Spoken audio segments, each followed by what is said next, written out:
Hello दोस्तों, स्वागत है आपका हमारे यूट्यूब चैनल फैंटास्टिक स्टडी में। तो दोस्तों, जैसा कि आप सबको पता है, हमारे कई सारे गवर्नमेंट एग्ज़ाम आ रहे हैं, जैसे कि यूपी ट्रिपल एस सी को हम दे सकते हैं और हम वीडियो का एग्ज़ाम देख सकते हैं, और UPSI, UP TET, super TET और इस प्रकार के कई सारे गवर्नमेंट एग्ज़ाम दोस्तों हमारे आने वाले हैं 1-2 महीने के अंतर्गत। तो उसी को ध्यान में रखते हुए हम आपके लिए लेके आए हैं इन सभी एग्ज़ामों के लिए प्रैक्टिस सेट, तो जिसे देखने के बाद आप अपनी जो सफलता है उसको 50% तक अवश्य सुनिश्चित कर पाएंगे। तो आज हम आपके लिए लेके आए हैं सामान्य ज्ञान। हम आपके लिए हिंदी का लेक्चर भी लेकर के आएंगे बहुत जल्द ही। तो चलिए दोस्तों, आज का हम अपना वीडियो शुरू करते हैं बिना समय को बर्बाद करते हुए। हमारा पहला प्रश्न है, एपी कल्चर एक वैज्ञानिक विधि है जो उत्पादन से संबंधित है। मतलब एपी कल्चर एक वैज्ञानिक विधि है और पूछ रहा है कि यह किस उत्पादन से संबंधित है। और अगर हम बात करें एपी कल्चर की, अगर हम बात करें दोस्तों एपी कल्चर की, तो एपी कल्चर का संबंध है दोस्तों मधुमक्खी पालन से। एपी कल्चर का संबंध है दोस्तों मधुमक्खी पालन से। तो मधुमक्खी पालन से हमें कौन सा उत्पाद दोस्तों प्राप्त हो सकता है इसमें से? तो रेशम हमें मधुमक्खी पालन से प्राप्त नहीं हो सकता है, लाख भी हमें मधुमक्खी पालन से प्राप्त नहीं होता है, और सेब भी हमें मधुमक्खी पालन से नहीं प्राप्त होता है। तो मधुमक्खी पालन से हमें प्राप्त होता है दोस्तों शहद। इस प्रकार से यह इसका सही आंसर हुआ। तो और भी हम देख लेते हैं, जो रेशम का उत्पादन है दोस्तों, यह किसके अंतर्गत आता है? तो रेशम का उत्पादन दोस्तों हमारे आता है सेरी कल्चर के अंतर्गत।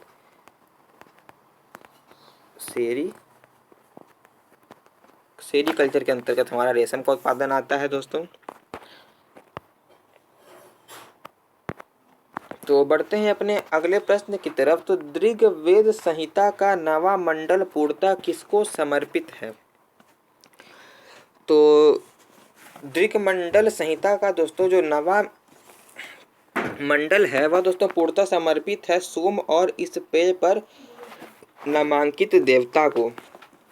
तो अगर हम बात करें सोम की, तो यह सोम क्या है दोस्तों? यह सोम जो है एक प्रसिद्ध पौधे का रस होता है। ये एक प्रसिद्ध पौधे का रस होता है ये। तो इसका जो उपयोग किया जाता है, इसका उपयोग हमेशा केवल धार्मिक उत्सवों पर किया जाता है। उपयोग की बात करें तो उपयोग दोस्तों धार्मिक उत्सव पर किया जाता है। तो बढ़ते हैं अपने अगले प्रश्न की तरफ। हमारा अगला प्रश्न है, जनगणना 2011 के अनुसार निम्नलिखित राज्यों में से किस राज्य में पुरुष और महिला साक्षरता दर में अधिकतम अंतर है? देखिए, पूछ रहा है अधिकतम अंतर है प्रश्न, आप बिल्कुल ध्यान से पढ़िए। लिखा है प्रसिद्ध अंतर है इसमें, मतलब अधिकतम अंतर है। तो अंतर तो हम देखेंगे दोस्तों, पहले हम देख लेते हैं कि किसमें अधिकतम अंतर नहीं है।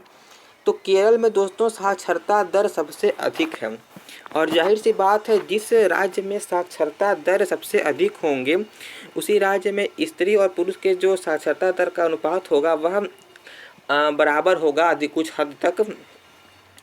तो चलिए हम देख लेते हैं, जो केरल में दोस्तों साक्षरता दर थी 2011 की जनगणना के अनुसार, तो वह थी हमारी 94%। तो इसमें जो प्रश्न पूछा है पहले हम उसका आंसर देख लेते हैं। तो सबसे अधिकतम अंतर जो है दोस्तों वह है हमारा उत्तर प्रदेश में। तो देख लेते हैं हम इसको थोड़ा डिटेल में। जो उत्तर प्रदेश का जो साक्षरता दर है दोस्तों वह है हमारा 67.7%। ये हमारा साक्षरता दर है। और बात करें यहाँ पे पुरुष साक्षरता दर की दोस्तों, तो यहाँ पे पुरुष साक्षरता दर है हमारा 77.3%, और स्त्री साक्षरता दर है दोस्तों 59.1%। आप खुद देख सकते हैं ये कितना अंतर है इसमें, इस रेशियो में। तो हम अब केरल का भी देख लेते हैं, पुरुष और स्त्री में साक्षरता दर। तो केरल में जो पुरुष में साक्षरता दर है वह है 96.1%, और स्त्री का है दोस्तों 92.1%। और अगर मिजोरम की बात करें तो मिजोरम में पुरुष साक्षरता दर है 91.3%, और महिला साक्षरता दर है दोस्तों 93.3%। गुजरात का भी हम देख लेते हैं दोस्तों। तो गुजरात में साक्षरता दर है 78%, और अगर गुजरात में हम बात करें पुरुष साक्षरता दर की तो वह है 85.2%। स्त्री साक्षरता दर की बात करें तो 70.2 7% है यहाँ पे इसकी साक्षरता दर। अगले प्रश्न की तरफ आगे बढ़ते हैं। तो वह स्तंभ जिसमें अशोक ने स्वयं को मगध का सम्राट बताया है वह है, तो भाब्रू स्तंभ में अशोक ने स्वयं को मगध का सम्राट बताया है। तो यह एक और नाम से प्रसिद्ध था, देवान प्रिय के नाम से भी अशोक को जाना जाता था, मतलब यह बहुत प्रिय था राजा यह।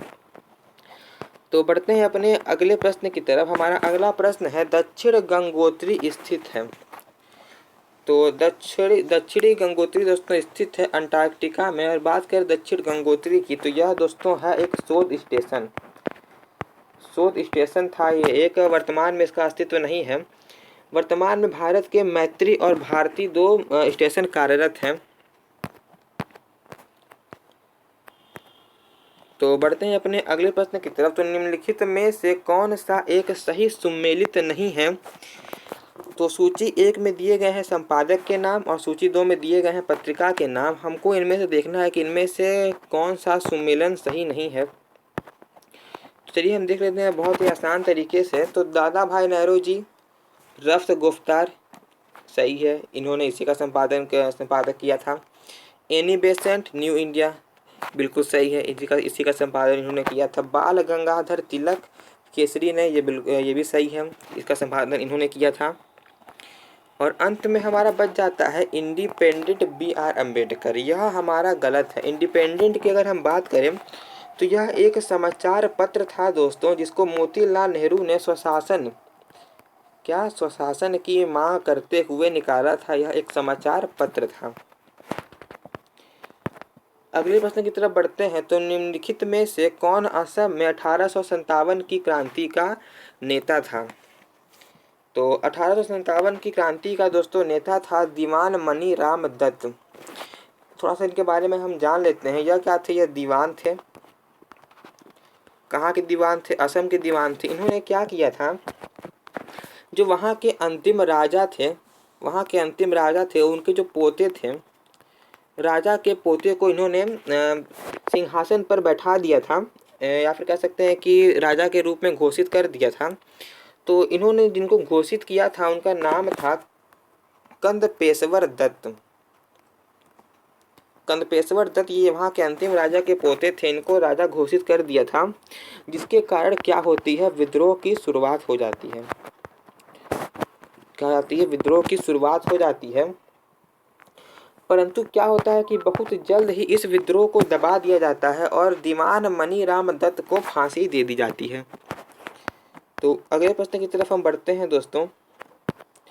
हमारा अगला प्रश्न है ग्रेट बैरियर रीफ के समीप स्थित है। अब देखते हैं इसका उत्तर। तो ग्रेट बैरियर रीफ जो दोस्तों समीप स्थित है, ऑस्ट्रेलिया के समीप स्थित है। यह ऑस्ट्रेलिया के उत्तर पूर्वी तट के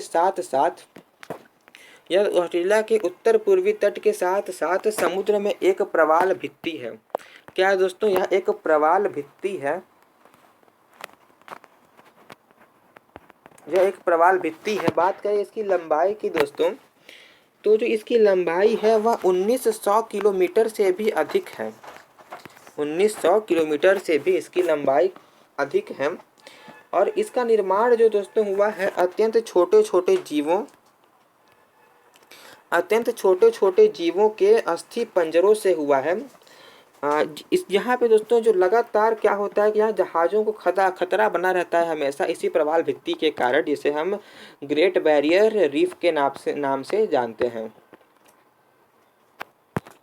तो बढ़ते हैं अपने अगले प्रश्न की तरफ। तो निम्नलिखित में से किसने गांधी जी के आंदोलन को राजनैतिक फिरौती कहा। तो दोस्तों अगर हम बात करें कि गांधी जी के आंदोलन को राजनैतिक फिरौती किसने कहा, तो वह दोस्तों कहा था लॉर्ड लिनलिथगो ने। कब कहा था, तो इन्होंने कहा था 1936 से 43 तक इनका शासन रहा था। यह लॉर्ड लिनलिथगो का यह क्या थे दोस्तों, यह जो थे हमारे भारत के वायसराय थे उस समय। 1936 से 1943 तक ये भारत के वायसराय थे। इन्होंने ही गांधी जी के आंदोलन को राजनीतिक फिरौती, पॉलिटिकल ब्लैकमेल कहा था। और इन्हीं के शासनकाल में दोस्तों गांधी जी ने क्या किया था, भारत छोड़ो आंदोलन प्रारंभ किया था। क्या प्रारंभ किया था? भारत छोड़ो आंदोलन इन्हीं के शासनकाल में प्रारंभ किया था। किसने? गांधी जी ने। अगले प्रश्न की तरफ बढ़ते हैं। तो निम्नलिखित में से कौन सा सौर मंडल का भाग नहीं है? तो इसमें से अगर हम देखें दोस्तों तो जो क्षुद्र ग्रह है सौरमंडल का भाग है, बिल्कुल। ग्रह की बात करें तो सौरमंडल का भाग है। धूमकेतु की बात करें तो सौरमंडल का भाग है। और अगर हम निहारिका की बात करें तो यह दोस्तों सौरमंडल का भाग नहीं है। और सौरमंडल की परिभाषा को अगर हम देखें दोस्तों तो सूर्य के चारों ओर चक्कर लगाने वाले विभिन्न ग्रहों, क्षुद्र ग्रहों, धूमकेतुओं, उल्काओं तथा अन्य आकाशीय पिंडों के समूह को दोस्तों सौर मंडल कहते हैं। और बात करें अगर हम सौर मंडल में ऊर्जा का स्रोत का, तो दोस्तों सौर मंडल में ऊर्जा का एकमात्र स्रोत है दोस्तों, वह है हमारा सूर्य।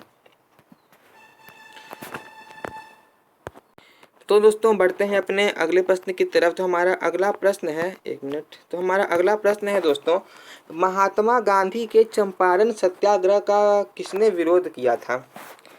तो देखिए जो चंपारण सत्याग्रह था दोस्तों गांधी जी का 1917 में उन्होंने प्रारंभ किया था चंपारण सत्याग्रह। तो उसका विरोध जो दोस्तों किया था, किसने किया था? NG रंगा ने किया था।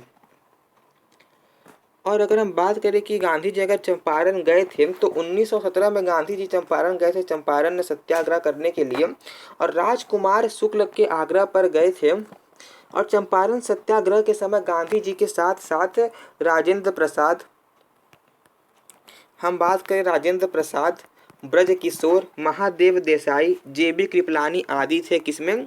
चंपारण सत्याग्रह में। और NG रंगा ने क्या कर दिया था दोस्तों? विरोध किया था। तो अगले प्रश्न की तरफ बढ़ते हैं दोस्तों। निम्नलिखित महानगरों में किसका लिंगा अनुपात अधिकतम है? देखिए दोस्तों, अभी अगर आपने हमारा वीडियो शुरू से लेकर अंत तक बिल्कुल अच्छे से देखा है तो आप इसका उत्तर अवश्य बता सकते हैं, क्योंकि मैंने एक प्रश्न आया था पीछे कि स्त्री पुरुष में अधिकतम साक्षरता दर में अंतर किस राज्य में नहीं है, तो मैंने उसको बहुत ही अच्छे तरीके से बताया, जिसके आधार पर आप इस प्रश्न का आंसर बहुत ही आराम से दे पाएंगे। तो नहीं दोस्तों, जो 4 राज्य, उसमें जो 4 राज्य थे दोस्तों उसमें का इसमें तो कोई वही नहीं है, जो शहर है इसमें महानगर वह उन 4 राज्यों में नहीं आते हैं। तो मैं आपको इसका भी आंसर बता देता हूँ। तो सबसे अधिक जो लिंगा अनुपात है दोस्तों वह है हमारा चेन्नई में। कहाँ पे? चेन्नई में हमारा सबसे अधिक लिंगा अनुपात है। तो अगर हम बात करें मुंबई में लिंगा अनुपात कितना है, तो 832 है। और कोलकाता की बात हम करें तो कोलकाता में हमारा 908 है। दिल्ली की बात करें तो 868 है। और चेन्नई की बात करें तो 989 है दोस्तों, सबसे अधिक। ये दोस्तों महानगर दिया हुआ है, हमने जो बात की थी वह राज्य की बात की थी ऊपर, इसीलिए थोड़ा सा मिसअंडरस्टैंडिंग हो गया। तो बढ़ते हैं अपने अगले प्रश्न की तरफ। तो हमारा अगला प्रश्न है, तो राज्यसभा में होते हैं, तो राज्यसभा में होते हैं दोस्तों, अगर हम इसके सही आंसर की बात करें केवल, तो इसका सही आंसर है राज्यसभा में 250 सदस्य होते हैं, जिनमें से 12 सदस्य भारत के राष्ट्रपति द्वारा मनोनीत किए जाते हैं। तो अगर हम इसको थोड़ा सा और अच्छे से देखें तो भारत की संसद जो है दोस्तों वह राष्ट्रपति, राज्यसभा और लोकसभा, राज्यसभा राष्ट्रपति से मिलकर बनी होती है। लोकसभा की बात करें तो निम्न सदन को कहते हैं लोकसभा, राज्यसभा की बात करें तो उच्च सदन को कहते हैं हम राज्यसभा, और निम्न सदन को कहते हैं हम लोकसभा। तो राज्यसभा में जो दोस्तों है अधिक से अधिक संख्या हो सकती है, वो हो सकती है हमारी 250, परंतु वर्तमान में यह संख्या दोस्तों मात्र 245 है। और इनमें से 12 जो सदस्य हैं दोस्तों उनको राष्ट्रपति द्वारा मनोनीत किया जाता है। तो दोस्तों बढ़ते हैं अपने अगले प्रश्न की तरफ। हमारा अगला प्रश्न है, राष्ट्रीय सुरक्षा समिति का प्रधान कौन होता है? तो राष्ट्रीय सुरक्षा समिति का प्रधान जो दोस्तों होता है वह राष्ट्रपति होता है। तो अगर हम देखें तो भारतीय संघ की जो कार्यपालिका की शक्ति है दोस्तों वह हमारी निहित है राष्ट्रपति में। क्या? भारतीय संघ की कार्यपालिका की शक्तियाँ किसमें निहित है? राष्ट्रपति में निहित है। और भारत में दोस्तों संसदीय व्यवस्था को अपनाया गया है। किस व्यवस्था को अपनाया गया है? भारत में संसदीय व्यवस्था को अपनाया गया है। अतः जो राष्ट्रपति है वह नाम मात्र की कार्यपालिका है तथा प्रधानमंत्री जो है दोस्तों वह उसका मंत्रिमंडल का वास्तविक कार्यपालिका है। तो दोस्तों बढ़ते हैं अपने अगले प्रश्न की तरफ। तो कौन सा युग्म सही सुमेलित नहीं है? तो संविधान सभा का दूसरा भाग दोस्तों मौलिक अधिकार, सही है बिल्कुल। संविधान सभा का तीसरा भाग नागरिकता, बिल्कुल सही है। संविधान का पांचवा भाग राज्य के नीति निर्देशक तत्व, तो हमारा जो सी वाला ऑप्शन है इसमें संविधान का चौथा ए भाग मौलिक कर्तव्य, यह हमारा गलत है। और ये जो हमारा आंसर है दोस्तों,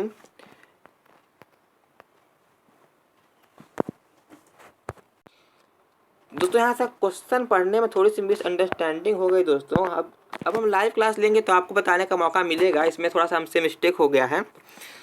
तो यहाँ पर अगर हम सही से पढ़ते हैं तो इसमें दिया हुआ है युग्म सही सुमेलित है। हमने सोचा कि युग्म सही सम्मिलित नहीं है, इसमें हमको बताना है कि कौन सा युग्म दोस्तों सही सुमेलित है। तो सही सुमेलित जो युग्म है दोस्तों वह संविधान का चौथा ए भाग मौलिक कर्तव्य, ये हमारा सही सुमेलित है।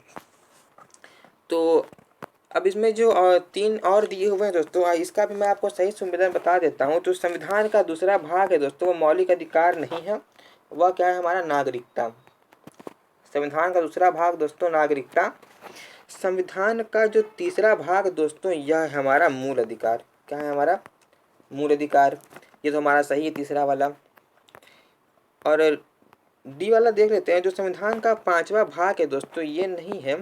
संविधान का पांचवा भाग है दोस्तों वह है हमारा संघ। तो बढ़ते हैं अपने अगले प्रश्न की तरफ। तो भारतीय संविधान में निम्नलिखित पदों की वरीयता की दृष्टि से कौन सा क्रम सही है? तो आइए दोस्तों देख लेते हैं इसका आंसर हम। तो इस क्वेश्चन को आप समझिए। तो इस क्वेश्चन में क्या कह रहा है कि जो पद है आपको डिक्रीजिंग ऑर्डर में रखना है, कि मतलब बड़े से छोटे के क्रम में आपको रखना है इसको। तो इसका जो आंसर है दोस्तों वो इसका आंसर है बी। सबसे पहले आते हैं राज्यों के राज्यपाल, और उनके अधीनस्थ में आते हैं भारत के मुख्य न्यायाधीश, उनके अधीनस्थ में आते हैं राज्यों के मुख्यमंत्री, और राज्यों के मुख्यमंत्री के अधीनस्थ होते हैं दोस्तों मुख्य चुनाव आयुक्त।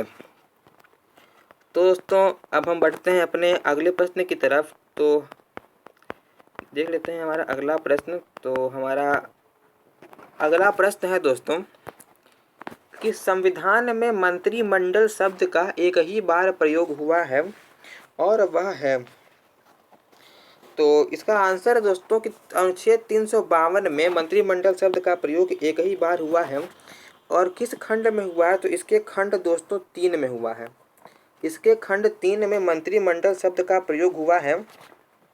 और इसके अनुसार अगर हम बात करें तो राष्ट्रपति आपातकाल, क्या दोस्तों, राष्ट्रपति आपातकाल की घोषणा तभी कर सकेगा जब मंत्रिमंडल उसे लिखित रूप में ऐसा संसूचित करे।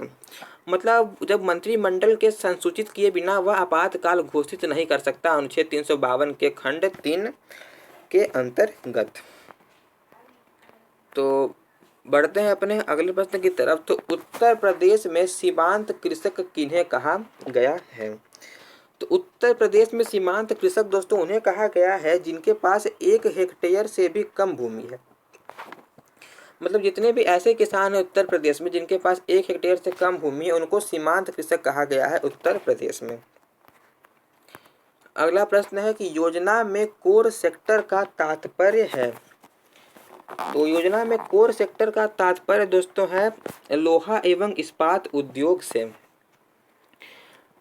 तो इसमें जो है दोस्तों योजना में कोर सेक्टर का जो तात्पर्य दोस्तों ऐसे उद्योग से है जो अर्थव्यवस्था में दीर्घकालिक, क्या अर्थव्यवस्था में दीर्घकालिक, आप सेंटेंस शब्द अच्छे से पकड़ के चलिएगा, जो अर्थव्यवस्था में दीर्घकालिक विकास की दृष्टि से विशेष महत्व रखते हैं, इसके अंतर्गत वैसे उद्योग आते हैं। तो इसके अंतर्गत आते हैं दोस्तों लौह इस्पात जो है, इसमें दूरसंचार भी इसके अंतर्गत आता है, शक्ति भी इसके अंतर्गत आता है दोस्तों। और बात करें सड़क निर्माण और रेलवे, यह सब भी दोस्तों कोर सेक्टर के अंतर्गत ही आते हैं। इसका तात्पर्य इसी प्रकार के उद्योगों से होता है। अगला प्रश्न देख लेते हैं हम। हरे पौधे में प्रकाश संश्लेषण की क्रिया में होता है।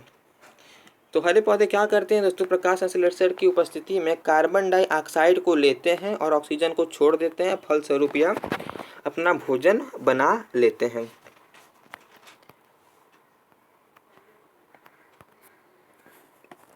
अगला प्रश्न देखते हैं दोस्तों। घर की सुरक्षित विद्युत सप्लाई के लिए उपयोग में आने वाला फ्यूज तार जिस धातु का बना होता है उसका दोस्तों क्या होता है, उसका गलनांक कम होता है, गलनांक ज़्यादा होता है, प्रतिरोध अधिक होता है या फिर प्रतिरोध अधिक होता है। दोनों ये ऑप्शन दोस्तों एक ही है। तो 121 का अगर हम आंसर की बात करें दोस्तों तो उसका जो गलनांक होता है उसका गलनांक हमेशा कम रखा जाता है, क्योंकि अगर हम देखें तो परिपथ में लगे उपकरणों की सुरक्षा के लिए किया जाता है विद्युत फ्यूज का प्रयोग। तो यह तांबा, टीन व सीसा की मिश्र धातु का बना होता है और जिसका प्रयोग हम सुरक्षा के लिए करते हैं। यह सदैव परिपथ के साथ दो क्रम होते हैं हमारे, समांतर क्रम और श्रेणी क्रम। तो इसको दोस्तों श्रेणी क्रम में जोड़ा जाता है। इसका गलनांक कम होता है तथा प्रतिरोध, इसमें दोनों प्रतिरोध में दोस्तों अधिक दिया हुआ। अगर किसी एक में भी यहाँ अगर कम होता तो फिर यह क्वेश्चन कन्फ्यूजन क्रिएट करने वाला हो जाता है, क्योंकि अगर हम बात करें फ्यूज तार की तो दोस्तों इसका गलनांक तो कम होता है, यह साथ ही साथ इसका प्रतिरोध भी कम होता है। तो बढ़ते हैं अपने अगले प्रश्न की तरफ। तो वित्त बिल के लिए किसकी पूर्व स्वीकृति आवश्यक है। तो दोस्तों वित्त बिल के लिए जो स्वीकृति आवश्यक है वह भारत के राष्ट्रपति की स्वीकृति आवश्यक है। तो अगर हम देखें धन विधेयक के बारे में थोड़ा सा अगर हम जानकारी लेना चाहें तो धन विधेयक राज्यों की सीमाओं, क्षेत्रों तथा नामों को परिवर्तित करने वाले विधेयक तथा व्यापार और वाणिज्य पर प्रतिबंध लगाने वाले विधेयक राष्ट्रपति की पूर्व अनुमति के बिना संसद में पेश नहीं किए जाते। और यही एकमात्र विधेयक है दोस्तों जिस पर जो सबसे ज़्यादा अधिकार होता है वह हमारे निम्न सदन का होता है, जिसे हम लोकसभा कहते हैं। लोकसभा का धन विधेयक पर ज़्यादा अधिकार होता है और राष्ट्रपति का कम होता है, राज्यसभा का इस पर कम अधिकार होता है। वह चाहे तो इसे रोक सकता है परंतु इसे पूर्णतः स्थगित नहीं कर सकता है। अगला प्रश्न देख लेते हैं हम। तो स्टेनलेस स्टील मिश्र धातु है, मतलब जो स्टेनलेस स्टील है दोस्तों वह मिश्र धातु किसकी है। तो यह है दोस्तों लोहे और क्रोमियम की बनी मिश्र धातु है। तो अगर हम बात करें तो यह स्टेनलेस स्टील लोहे एवं क्रोमियम में 18% इसमें होता है, लोहा एवं क्रोमियम इसमें 18% तक होता है और निकिल के मिश्रण से तैयार किया जाता है। उपयोग की बात अगर हम करते हैं तो इसका उपयोग बर्तन तथा साल, क्या दोस्तों, बर्तन तथा साल बनाने में किया जाता है। तो बढ़ते हैं अपने अगले प्रश्न की तरफ। तो भौतिक परिवर्तन एक उदाहरण है। तो भौतिक परिवर्तन दोस्तों उदाहरण है पानी में चीनी का घुलना। आइए थोड़ा इसको हम डिटेल में देखते हैं, बहुत ही कन्फ्यूजन क्रिएट करने वाला प्रश्न है दोस्तों एक तरह से। तो ऐसा परिवर्तन जिसमें हम पुरानी चीज़ों को दोबारा प्राप्त कर सकते हैं उन्हें भौतिक परिवर्तन कहते हैं। तो हवा में चांदी के बर्तनों का काला होना, फिर आप उसे पुनः स्थिति में उसी स्थिति में वापस नहीं ला सकते। मोमबत्ती का जलना, वापस उस स्थिति में नहीं ला सकते। दूध से दही का बनना, फिर दही से आप दूध नहीं बना सकते। परंतु पानी में चीनी का घुलना, यह दोस्तों है हमारा भौतिक परिवर्तन, क्योंकि अगर हम इसका वाष्पन करा दें दोस्तों, अगर हम इसका क्या कराएं, वाष्पन करा दे तो पुनः चीनी को प्राप्त हम कर लेंगे। और भौतिक परिवर्तन की परिभाषा यही है कि भौतिक परिवर्तन वह परिवर्तन है जिसमें पदार्थ का पूर्व रूप पुनः प्राप्त किया जा सके। और रासायनिक परिवर्तन इसका उल्टा कर देंगे, पूर्व प्राप्त नहीं किया जा सके। बस बहुत ही सिंपल प्रश्न है दोस्तों। अगला प्रश्न देख लेते हैं दोस्तों। टेफ्लॉन एक बहुलक है जिसमें होता है। तो टेफ्लॉन एक बहुलक है दोस्तों, यह इसमें क्या होता है, इसमें फ्लोरीन होता है और इसमें फ्लोरीन दोस्तों एक तत्व के रूप में प्रयोग किया जाता है। किस रूप में प्रयोग किया जाता है, तत्व के रूप में प्रयोग किया जाता है। अगला प्रश्न देख लेते हैं दोस्तों। विकास का मुख्य कारक है। तो विकास का मुख्य कारक है दोस्तों प्राकृतिक वर्ण, नेचुरल सेलेक्शन। और डार्विन के अनुसार दोस्तों जो जीव प्रकृति के अनुरूप बदल नहीं पाते, मतलब डार्विन ने ये कहा कि जो जीव प्रकृति के अनुकूल नहीं बन पाते वे कालांतर में नष्ट हो जाते हैं, मतलब जो अपने आप को ढाल नहीं पाते प्रकृति के अनुसार वे कालांतर में क्या होते हैं, नष्ट हो जाते हैं। इसी को हम कहते हैं प्राकृतिक वर्ण।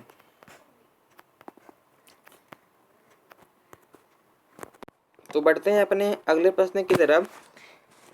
तो यहाँ पे हमारा अगला प्रश्न है दोस्तों कि किस तत्व के परमाणु की दूसरी कक्षा में इलेक्ट्रॉन की अधिकतम कितनी क्या है ये, किसी तत्व के परमाणु की दूसरी कक्षा में इलेक्ट्रॉनों की अधिकतम संख्या हो सकती है। तो यह हमारा प्रश्न है दोस्तों। तो दूसरी कक्षा में दोस्तों जो अधिकतम इलेक्ट्रॉनों की संख्या हो सकती है दोस्तों वह हो सकती है हमारी 8।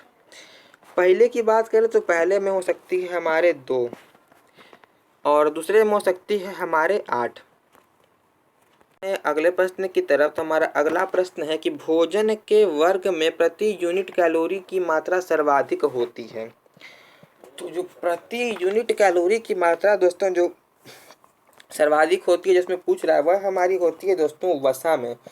बात करें कितनी होती है तो इसमें 1 ग्राम वसा में दोस्तों 9.3 किलो कैलोरी ऊर्जा या उत्पन्न होती है। और बात करें वसा किसमें पाई जाती है दोस्तों, ये आपको पता होगा कि घी, दूध, मछली। तो घी, दूध, मछली, दही, पनीर आदि में दोस्तों यह वसा पाई जाती है, आपको पता होगा। तो बढ़ते हैं अपने अगले प्रश्न की तरफ। तो झूमिंग कृषि दोस्तों करते हैं। अब झूमिंग कृषि दोस्तों कौन करते हैं, किस समुदाय के लोग दोस्तों करते हैं, तो झूमिंग कृषि जो दोस्तों करते हैं वह करते हैं हमारे खासी लोग। और झूमी जो है दोस्तों चलवासी कृषि, क्या चलवासी कृषि, इसको चलवासी कृषि दोस्तों इसलिए कहा जाता है क्योंकि इस पे एक भूमि को साफ किया जाता है, उस पर खेती किया जाता है, कुछ समय बाद उसको वैसे ही छोड़ करके दूसरे स्थान पर चले जाते हैं, तो इसलिए इसी कारण इसका नाम पड़ा है दोस्तों चलवासी कृषि। और जो दोस्तों इस सबसे अधिक दोस्तों अगर हम बात करें किस राज्य में होता है तो सबसे अधिक ये होता है दोस्तों उड़ीसा राज्य में। तो आइए अपना अगला प्रश्न हम देख लेते हैं। तो हमारा अगला प्रश्न है प्रशीतन खाद्य परीक्षण में मदद करता है। तो प्रशीतन खाद्य संरक्षण में दोस्तों मदद करता है जैव रासायनिक अभिक्रियाओं की दर कम करके। तो जो होता है दोस्तों जो प्रशीतन खाद्य पदार्थों में दोस्तों जैव रासायनिक अभिक्रियाओं की दर को कम करके उनकी परीक्षण में दोस्तों सहायता करता है। इस प्रकार से इसका जो आंसर है वह बी आंसर बिल्कुल सही है, बिल्कुल सटीक उत्तर है। अगला प्रश्न की तरफ हम देखते हैं दोस्तों। तो एस्ट्रोजन किसके द्वारा उत्पादित होता है। तो जो एस्ट्रोजन होता है दोस्तों वह हमारा पुटिकाओं के द्वारा उत्पादित होता है। तो जो एस्ट्रोजन होता है दोस्तों वह एक एस्टेरॉइड होता है। क्या होता है, एस्ट्रोजन दोस्तों होता है हमारा वह एक एस्टेरॉइड होता है हमारा, जो कि ग्राफियन पुटिकाओं से निकलता है। कहाँ से निकलता है, ग्राफियन पुटिकाओं से निकलता है। तो अगले प्रश्न की तरफ हम बढ़ते हैं दोस्तों। तो सब्जियों की खेती के लिए निम्नलिखित मृदाओं में से कौन सी सर्वोत्तम है। तो सबसे सर्वोत्तम अगर हम बात करें तो बलुई दोमट जो मिट्टी है दोस्तों सब्जियों की खेती के लिए सबसे सर्वोत्तम मिट्टी है। अगला प्रश्न हम देख लेते हैं। तो निम्नलिखित सब्जियों में से कौन सी एक प्रोटीन का प्रचुरतम स्रोत है। तो जो मटर है दोस्तों यह प्रोटीनतम का जो है सर्वोत्तम स्रोत है। तो सबसे अधिक प्रोटीन दोस्तों मटर में पाया जाता है, 7.2% मटर में पाया जाता है। अगला प्रश्न हम देख लेते हैं दोस्तों। तो निम्नलिखित में से कौन सी बायोडीजल की फसल है। तो बायोडीजल की दोस्तों जो फसल है वह हमारी जेट्रोफा फसल बायोडीजल की फसल है। तो बायोडीजल की फसल है दोस्तों जेट्रोफा फसल है। हिंदी नाम की अगर हम बात करें तो रतन जोत, ये हम इसका हिंदी नाम बता रहे हैं दोस्तों जेट्रोफा का, रतन जोत, जंगली एरंडी, जंगली एरंडी और बगरेट जो जेड्रोफा के ये सब हिंदी नाम हैं। तो चलते हैं अपने अगले प्रश्न की तरफ। तो हमारा अगला प्रश्न है आनुवंशिकी अध्ययन है। तो आनुवंशिकी दोस्तों अध्ययन है वंशागति और विविधता का। तो आनुवंशिकी लक्षणों को दोस्तों पीढ़ी दर पीढ़ी संचरण की विधियों और कारणों के अध्ययन को आनुवंशिकी कहते हैं, जेनेटिक्स कहते हैं। और अगर हम बात करें कि इसके बारे में सर्वप्रथम जानकारी दोस्तों ऑस्ट्रेलिया के एक निवासी थे Gregor John Mendel. Gregor Mendel या फिर ग्रेगर जॉन मेंडल पूरा नाम है इनका। तो ग्रेगर जॉन मेंडल ने इसके बारे में सबसे पहली जानकारी दी थी। बात करें हम आनुवांशिकी का पिता दोस्तों, तो आनुवांशिकी का पिता दोस्तों कहा जाता है ग्रेगर जॉन मेंडल को। इन्होंने 3 नियम दिए थे। सारा परीक्षण इन्होंने किया था मटर के पौधे पर। अगले प्रश्न की तरफ हम बढ़ते हैं दोस्तों। तो मृदा विज्ञान में मृदा को मानते हैं। तो मृदा विज्ञान में दोस्तों मृदा को मानते हैं प्राकृतिक पिंड। तो हमारा अगला प्रश्न है तो एक अंतरिक्ष यान जो चक्कर लगा रहा है से एक सेब छोड़ा जाता है तो वह दोस्तों क्या होता है। तो जब एक अंतरिक्ष यान चक्कर लगा रहा होता है तो उसमें से अगर आप एक सेब को छोड़ेंगे तो वह अंतरिक्ष यान के साथ साथ उसी की गति से गतिमान होगा। हमारा अगला प्रश्न है तो जैव विविधता में परिवर्तन होता है। तो जैव विविधता में परिवर्तन होता है दोस्तों भूमध्य रेखा की तरफ बढ़ती है। और इसी के कारण दोस्तों इसका कारण भूमध्य रेखीय जलवायु है कि किस कारण से होती है। तो इसका कारण की अगर हम बात करें तो इसका कारण है दोस्तों भूमध्य रेखीय जलवायु। इस जलवायु में दोस्तों रोज दोपहर के बाद वर्षा होती है और सालों भर नमी बनी रहती है। और यही कारण है दोस्तों विभिन्न तरह के पौधे यहाँ पर उगते हैं। अगले प्रश्न की तरफ हम बढ़ते हैं दोस्तों। तो हमारा अगला प्रश्न है जन कल्याण पर्व का संबंध किस शहर से है। तो जन कल्याण जो पर्व है दोस्तों उसकी हम बात करें तो यह मनाया जाता है मथुरा में। अगले प्रश्न की तरफ हम बढ़ते हैं। तो सर्वाधिक अस्थायी पारिस्थितिकी तंत्र इकोसिस्टम निम्न में से कौन सा है। तो सबसे अधिक है दोस्तों इकोसिस्टम महासागर। तो बढ़ते हैं अपने अगले प्रश्न की तरफ। तो हमारा अगला प्रश्न है बायोटेक्नोलॉजिक पार्क अवस्थित है। तो बायोटेक्नोलॉजी पार्क जो दोस्तों अवस्थित है यह अवस्थित है हमारे उत्तर प्रदेश की राजधानी लखनऊ में। और इसके सुदूर संवेदन उपयोग केंद्र के प्रांगण में स्वायत्तता संस्था के रूप में की जा रही है। इसका विकास जो है दोस्तों बायोटेक्नोलॉजी विभाग भारत सरकार की सहायता से किया जा रहा है। यह जो है एशिया का पहला जबकि विश्व का दूसरा बायो टेक्नोलॉजी संस्थान है। यह लाइन आप याद रखेंगे जो मैंने अभी बोला है। यह जो है एशिया का पहला और विश्व का दूसरा बायोटेक्नोलॉजी संस्थान है।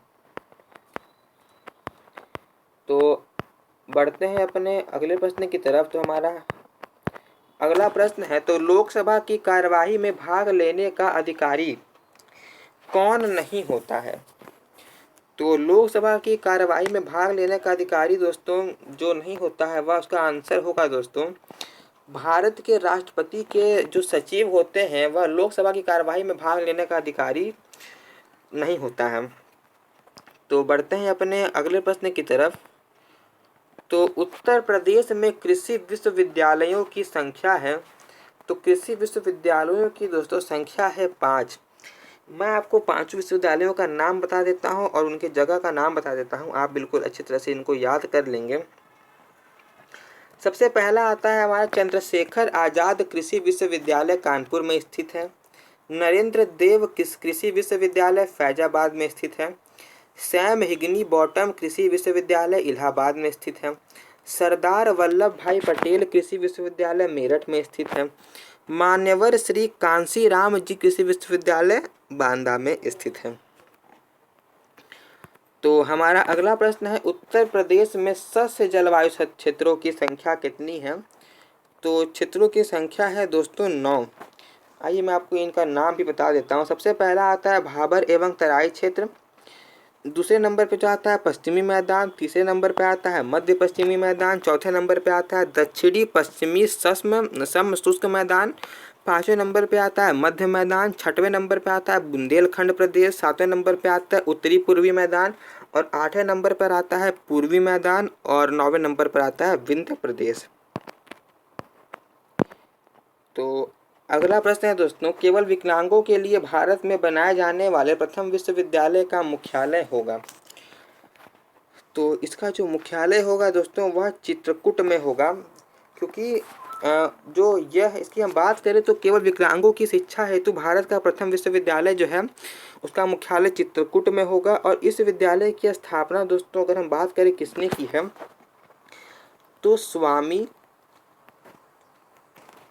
तो इसकी स्थापना दोस्तों स्वामी राम